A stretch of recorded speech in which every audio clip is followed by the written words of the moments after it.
Salut, bienvenue dans Let's Go Carp Fishing épisode numéro 3. Aujourd'hui, on n'est pas loin du concept de J'irai pêcher chez vous, que vous connaissez bien sur la page Facebook et sur la chaîne YouTube de la pêche et les poissons, puisqu'on va voyager, on a traversé déjà quelques départements et on est parti pour les Deux-Sèvres, pour aller rejoindre mon vieil ami Eric de Boutroy, avec qui je n'ai pas pêché depuis bien trop longtemps. Et cette année, lors du forum de Montluçon, on s'est dit que voilà, il fallait qu'on remette ça. Donc il nous invite à aller découvrir un terrain de jeu que je ne connais pas du tout. Il s'agit d'une petite rivière, enfin une petite rivière canalisée qui s'appelle la Sèvre.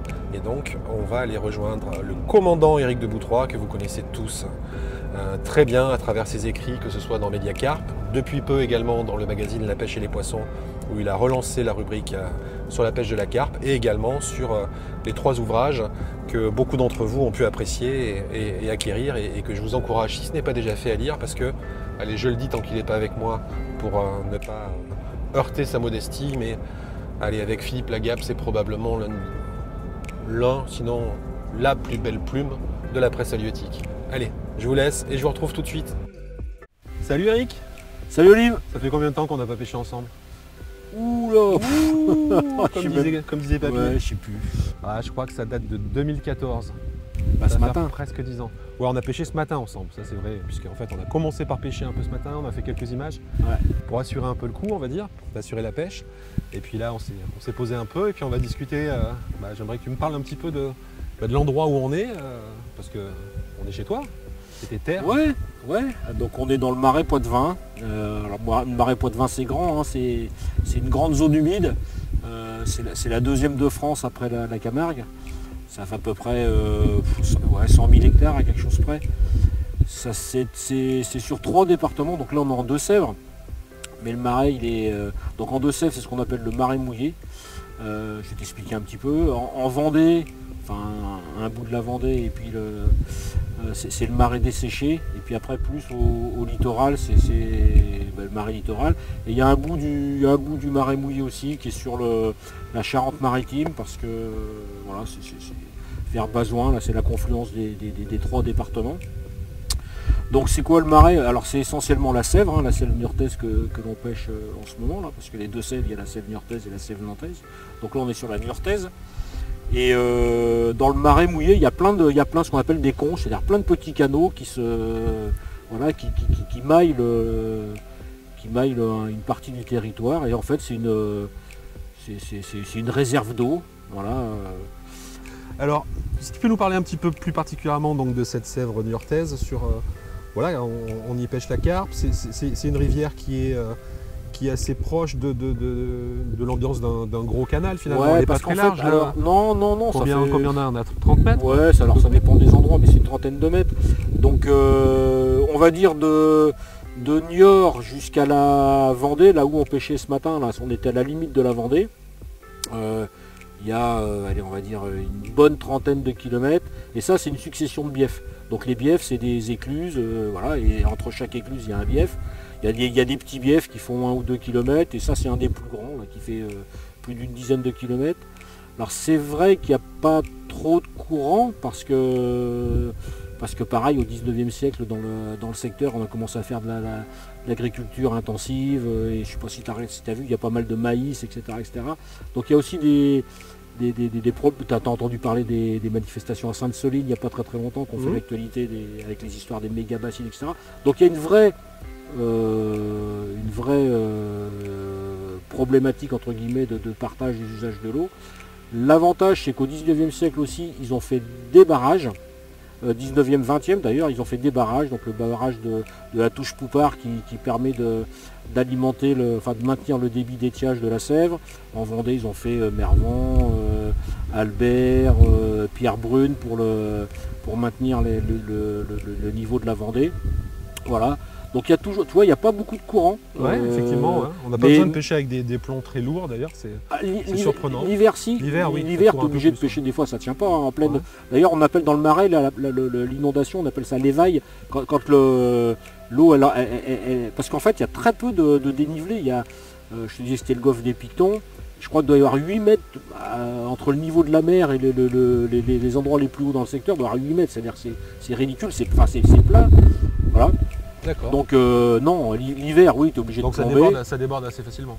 Ouais, décembre, janvier, ça. Mais c'est aussi la nature du marais, comme c'est une réserve d'eau, ça fait un peu éponge pour réalimenter après, un peu plus tard, la partie vendéenne, etc. Bon, Ok. si ce n'est que la Sèvre, c'est une belle rivière, tu vois, Ouais, ça fait. c'est Donc très on y joli, pêche un peu de tout, il y a des black bass, toi c'est l'ouverture aujourd'hui, on n'a pas vu beaucoup de pêcheurs, ça doit pas bien mordre. Hein. C'est ça. Quand il n'y a Voilà. pas de pêcheur, c'est que ça ne mord pas. Après il y a de la carpe, il y a toi ce matin t'as pris, moi j'ai pas pêché, t'as pris 2 communes, une miroir. 2 communes, une miroir. Voilà, la moyenne c'est, on va dire, c'est d'après mes stats, c'est une miroir pour 10 communes quoi. D'accord. Voilà. Oh, Mais sinon donc il y a, on est au-dessus, ce matin on est au-dessus des stats. ce matin on est au-dessus des stats. 33,33% Ouais, du miroir, ouais, c'est ouais. énorme monsieur. Ouais, on va voir ce que la suite va nous réserver. On espère. Donc en termes de technique de pêche, finalement, c'est ce qui est déroutant quand tu connais pas, moi je connais pas, je découvre, c'est que c'est pas comme une pêche de rivière, comme moi j'ai déjà pêché sur le Lot ou sur d'autres rivières. Ah oui, non. On est sur une pêche où on peut pêcher déjà en lance. Ouais, Voilà, ouais. on pêche pas très loin de la berge d'en face, mais pas non plus trop près. Avec des plombs qui sont des plombs autour d'une centaine de grammes, ça suffit Ouais, largement. oui, mais même, on pourrait même descendre. On pourrait même ouais. descendre un petit peu. Et voilà, c'est une pêche qui est assez simple, entre Ouais, guillemets, non, hein, si, tu peux dire mais simple. mais qui est complètement accessible par rapport à certaines pêches de rivière. Donc en cela, on est plus près finalement d'une pêche de canal, quoi. Ouais, non, mais tout à fait. Regarde, bon, là, il y a la route qui passe, la route, elle passe à côté, elle longe, là. On arrive, on peut se garer. Après, ce qui est un peu plus compliqué, c'est l'accès à la rivière. Toi, Oui, pas toujours c'est pentu ouais. par contre. Voilà, on pêche pas au ras de l'eau, on pêche au-dessus de l'eau. Voilà, la berge est un peu Ouais, surélevée. ouais. Ouais. Après, je te dis, il y a des poissons qui se baladent. La pêche, non, c'est une pêche simple, c'est pas une pêche compliquée, on s'amuse. Il n'y a pas des poissons énormes, en tout cas dans ce secteur-là, il n'y a pas de poissons. Il doit bien avoir un poisson de, je sais pas, 18-20 qui se balade, mais c'est vraiment. Ouais, on est sur les poissons qu'on a pris ce matin, c'est des poissons de petite taille, mais c'est Ouais. des poissons qui sont extrêmement bagarreurs. Ouais. Et puis voilà, il y a des touches, il y a de l'action, et c'est aussi c'est un peu le C'est ce charme. qui est marrant. Après, Ouais, c'est le charme du canal, c'est le charme de la rivière. après, tu peux parler des cannes et du matériel, parce que finalement, quand tu as Ouais, le mais matériel. on viendra un peu en détail après dessus, mais finalement, on est sur des cannes courtes. Voilà. Des cannes de 10 pieds, ça suffit très Voilà. largement. Voilà. Et Voilà, tu t'amuses, avec, quand tu as le matériel adapté, tu t'amuses. Si tu veux y pêcher toute l'année, dans la mesure où tu as besoin de temps en temps de mettre des points, des plombs qui sont un petit peu plus lourds et que tu veux avoir un seul jeu de canne, il vaut mieux avoir des cannes qui sont dans 10 pieds, 3 livres et demi, Ouais, qui sont assez. Donc 10 pieds, je le rappelle, puisqu'on m'a fait la remarque, on parle toujours en anglais. La longueur d'un pied. La longueur d'un pied. 10 pieds, ça fait 3 mètres. Voilà, grosso modo. 10 pieds, 3 mètres. Le pied, ouais, 12 pieds, 3 mètres 60 Ouais. et 13 pieds, 3 mètres 90. C'est dit une fois pour toutes. Donc on parlera en pieds. Et les livres, voilà, c'est C'est des livres anglaises. une norme de puissance. Donc 10 pieds, 3 livres et demi, des moulinets standards, voilà, il n'y a pas besoin, quand on pêche pas loin, d'une énorme contenance de fil, mais voilà, comme on utilise, généralement on s'embête pas, on prend les mêmes moulinets qu'on utilise quand on va pêcher en lac ou ailleurs, comme ça on est tranquille. Moulinet un peu costaud quand même, parce que c'est les poissons qui sont un peu sportifs. Ouais, les freins, ouais, après, enfin maintenant tout ce qui se fait en moulinet, les freins sont largement adaptés pour. C'est ça. Donc bon, il y a besoin de brider un petit peu quand même, on l'a vu ce Ouais, matin. Alors ouais. bon, ce matin, c'était pas des gros poissons, mais si on pêche à 2-3 mètres de la berge d'en face et qu'il y a quelques branches, bon, il faut quand même les tenir un peu pour Ouais, éviter ouais. qu'elles y aillent.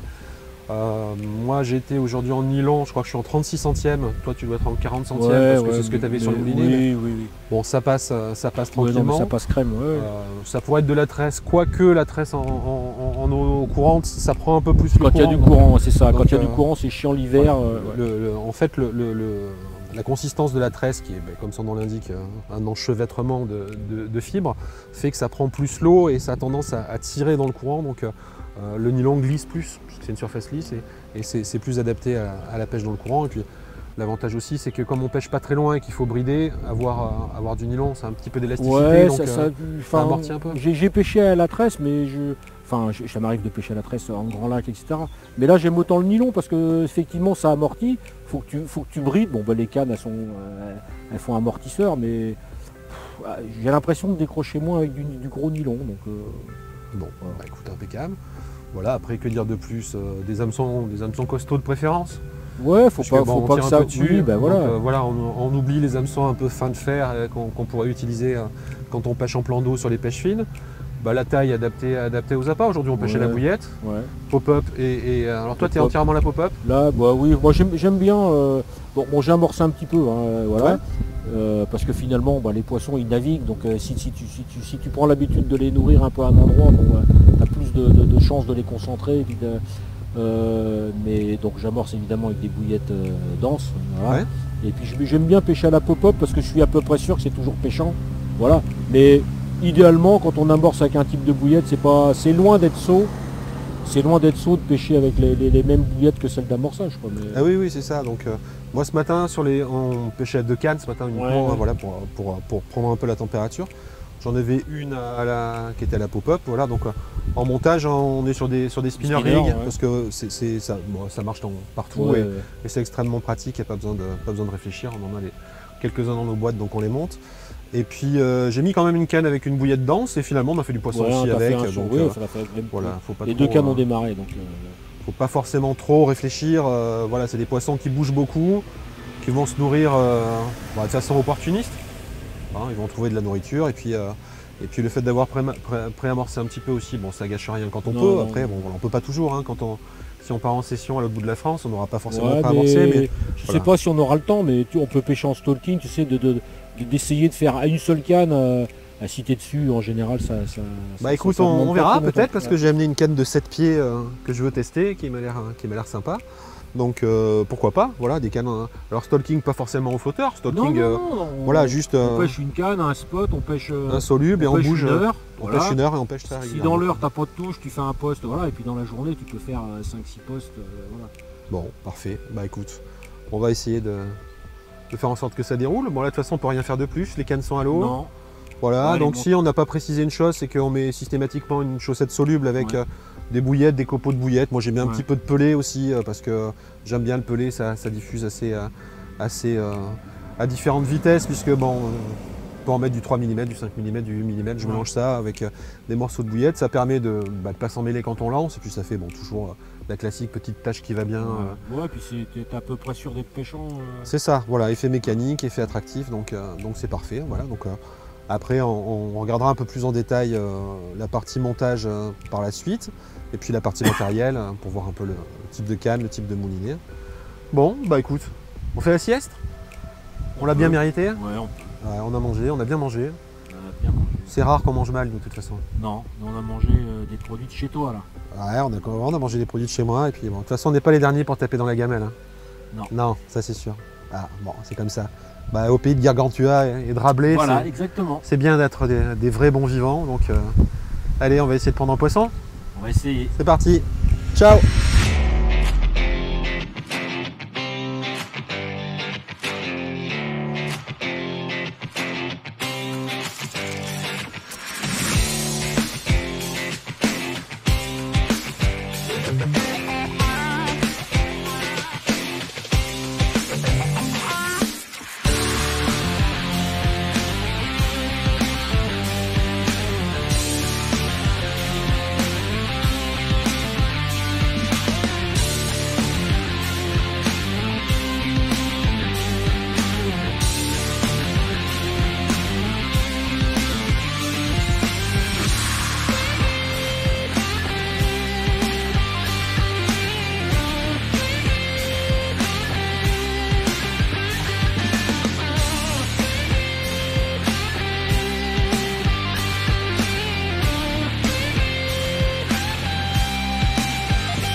Aujourd'hui, j'utilise donc des cannes de 10 pieds en 3,5 livres, le modèle ATX Black Custom. C'est un blanc toré, extrêmement fin, une poignée en full shrink.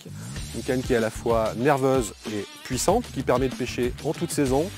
L'hiver, quand on a besoin de charger un petit peu en plomb, avec des charges qui peuvent aller jusqu'à 200 ou un petit peu plus, quand on pêche en proximité. Et l'été, avec des plombs un petit peu plus légers, comme c'est le cas aujourd'hui. Voilà, une canne très bien, très équilibrée, qui fait un super job.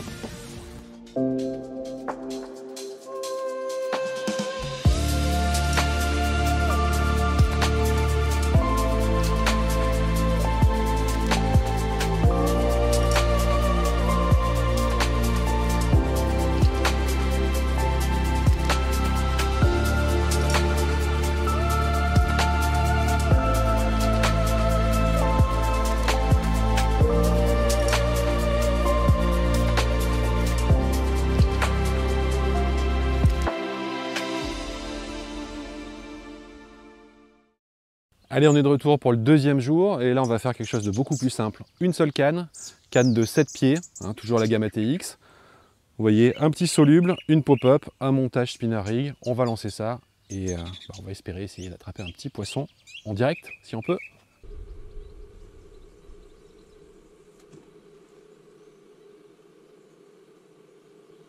Donc on utilise le clip systématiquement, on fait un premier lancer, on règle la distance, on met le clip.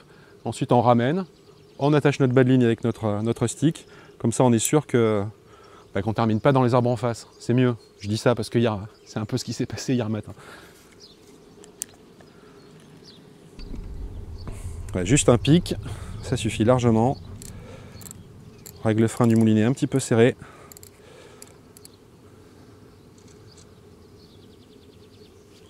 Et c'est parti.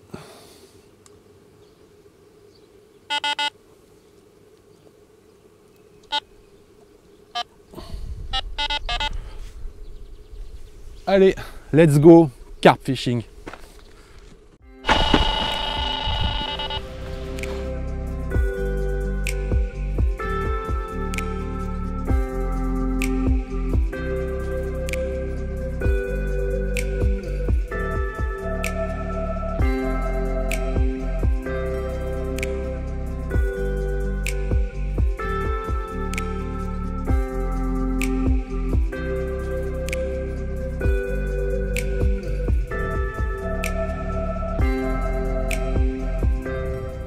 Olive, ça c'est vraiment ce qu'on appelle sur le fil. Hein. Alors, on ne pouvait pas faire plus sur le fil. Plus extra, parfait, avec une petite canne de 7 pieds.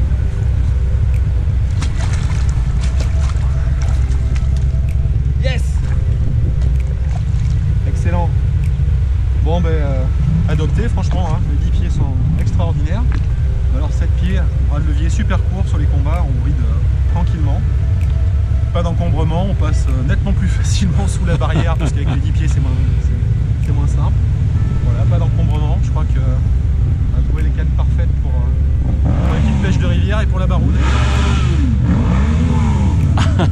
C'est des bikers. Les motards ils sont contents, ils nous encouragent. Bon allez, on va la décrocher, on va faire quelques images et puis on va se quitter parce que c'est bientôt l'heure de repartir en Corrèze. Allez, à tout de suite. Bon voilà, excellent. Pour terminer cette session, petite commune bien combative, prise avec les ATX en 7 pieds, voilà, c'est des cannes 7 pieds, c'est très court, c'est quasiment une canne carnassier, d'ailleurs on peut faire un peu les mains. Voilà, sans les mains, c'est parfait. 3 livres de puissance, super sensation, bras de levier bien court, on bride tranquillement, on passe facilement dans les obstacles qu'il peut y avoir en bord de berge. Et puis voilà, ça travaille très très bien, donc extra. Cette petite commune de la Sèvre niortaise, on a passé 2 jours et on s'est bien plu. Voilà. Parfait. En plus, ça nous fait le garde à vous, c'est extra. Bon, écoute, en tout cas, Eric, merci beaucoup. Merci pour tout ça. On va se faire un petit plan quand même pour dire au revoir à tout le monde. Et puis, on aura bien l'occasion de refaire quelques sessions ensemble. Je suis pas inquiet. Mais vraiment une belle découverte que cette petite rivière canalisée. On a vraiment pris notre pied pendant 2 jours. Des beaux paysages. J'espère qu'il y aura quelques belles images. Je pense que oui quand même. Et on va aller remettre cette petite furie à l'eau tranquillement. Et puis on va ranger. Et on va rentrer à la maison. Extra. Bon Eric, super week-end. Ouais. Merci beaucoup de m'avoir reçu avec plaisir, sur cette belle petite rivière, rivière canalisée. On l'a beaucoup dit, mais c'est une pêche assez spécifique par rapport à d'autres pêches en rivière. On a pris quand même pas mal de poissons, on espère qu'on aura fait quelques belles images. Ouais, après la pêche n'était pas si facile que ça, parce que toi la dernière il a fallu la dernière sur le fil, hein. Ouais. Juste au moment où on allait plier, mais c'est souvent comme ça. Hein. C'est souvent comme ça. Bah, écoute, encore une fois, 1000 merci.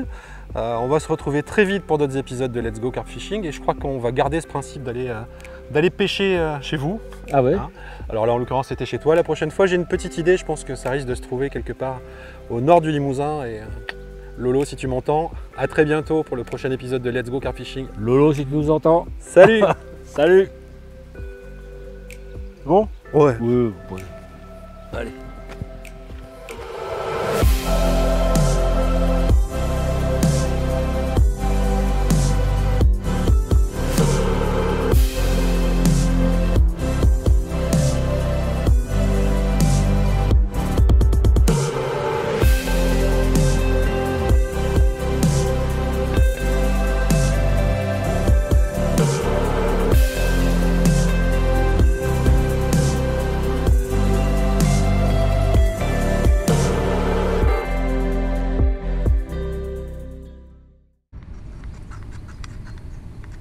Qu'est-ce qu'on mange à midi? Elle devine. De la terrine de maman Françoise. Ouais, ma mère à moi et ta mère adoptive en fait. Voilà, ma mère de sanglier. Nourricière. Voilà, c'est ça. Allez, on va se mettre bien.